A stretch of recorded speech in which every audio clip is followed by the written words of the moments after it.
ভালো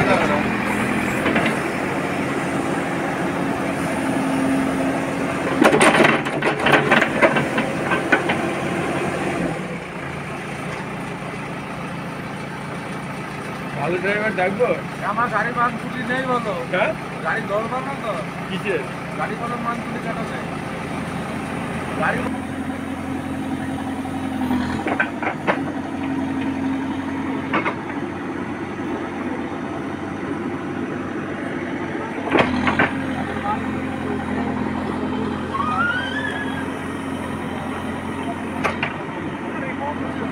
তিনটে বাংকার পাওয়া গিয়েছিল, আজকে আবার আর একটা জিসিবি দিয়ে তুলতে পারছে না বড় বড় বাংকার, কি বলবেন?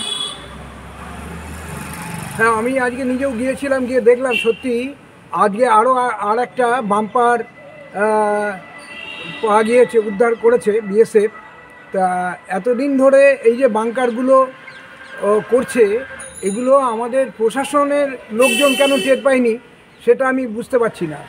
স্থানীয় পঞ্চায়েতের ভূমিকাটাও বা কীরকম আছে সেটাও আমার মনে সন্দেহ জাগছে। স্থানীয় লোকজনও এই বিষয়টা সম্পর্কে এখন একটু সন্দিহান হয়েছে। তবে সকলের মধ্যেই একটা উদ্বেগ কাজ করছে যে এই ধরনের ঘটনা যদি সীমান্ত এলাকায় ঘটে চলে তাহলে আগামী দিনে তো একটা ভয়ঙ্কর পরিস্থিতির মুখোমুখি আমরা হব।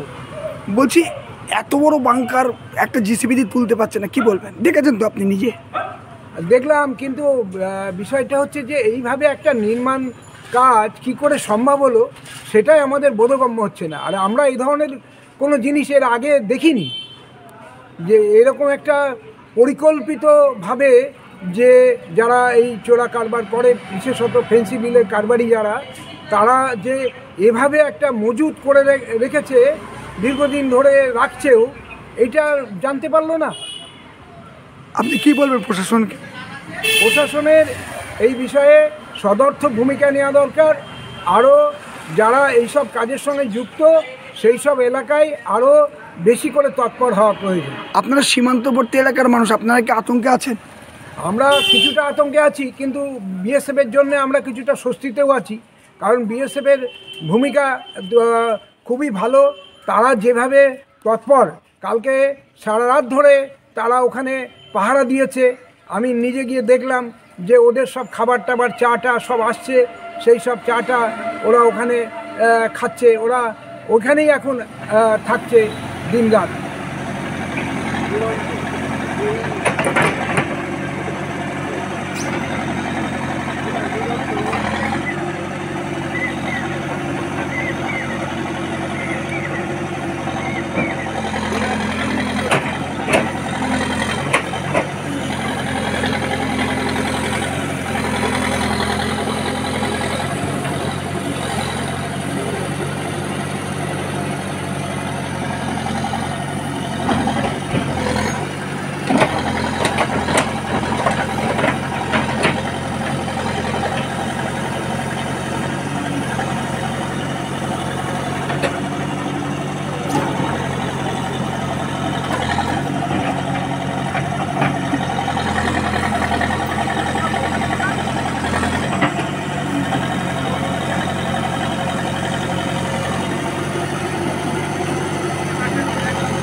अंदर, हाँ अंदर नाक भी है, होल्डिंग भी है।